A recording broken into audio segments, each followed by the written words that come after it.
number of volunteers who are looking after each other. By last count of North Carolina alone, better than 21,000. These are 21,000 individuals, many of whom have families of their own and could be looking after their own and watching their own kids, but they've put their own lives on the line to look after each other.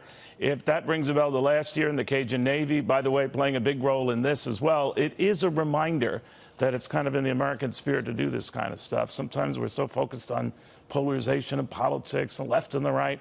These are Republicans and Democrats, conservatives and liberals looking after each other, ignoring labels and focusing on a big one, that we're all human beings. Duke Energy Communications Manager Jeff Brooks is on the phone right now, filling that same role. And for those who are without power, many more who could be without power. Jeff, good to have you back with us. What are we looking at now in the number of, let's say, North Carolinians who are without power, and how many more could be? Well, good morning, Neil. We are looking at about 550,000 customers in North and South Carolina who are without power. We're seeing those numbers beginning to climb in South Carolina, especially as Florence makes her way west through there. Pretty much if you live in a county anywhere along the coast, you're without power. And so it's a monumental challenge.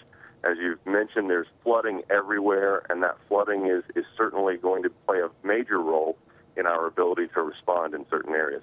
I know when it all started, and when you and I were chatting a couple of days ago, there was a fear that as this moved inland, more and more could be without power, and it could affect upwards of 3 million North Carolinians. Is that still your fear, or do you think you can avoid that? Well, you know, I think that we're certainly on track for the bottom end of that 1 to 3 million.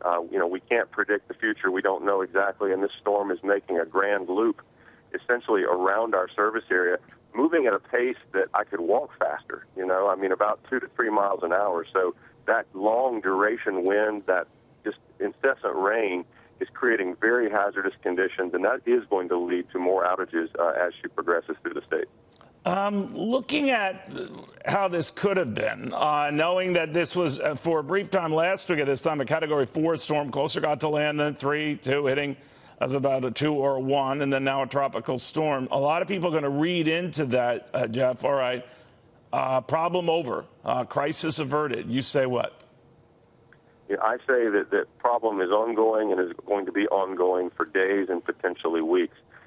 We've got certainly winds that are going to continue to persist for a period of time as it moves into the west. You know, you've got mountains, you've got rainfall, the potential for mudslides and flooding there. And as these rivers rise and the water accumulates, we're going to see scenarios, I think, very similar to what we saw in Hurricane Matthew, potentially Hurricane Floyd, where whole parts of the state are underwater.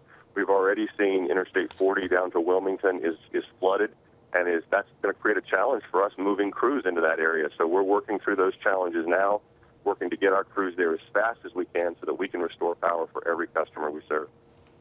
Thank you very much. Always good talking to you, Jeff. Be well yourself. Be safe. Thank you.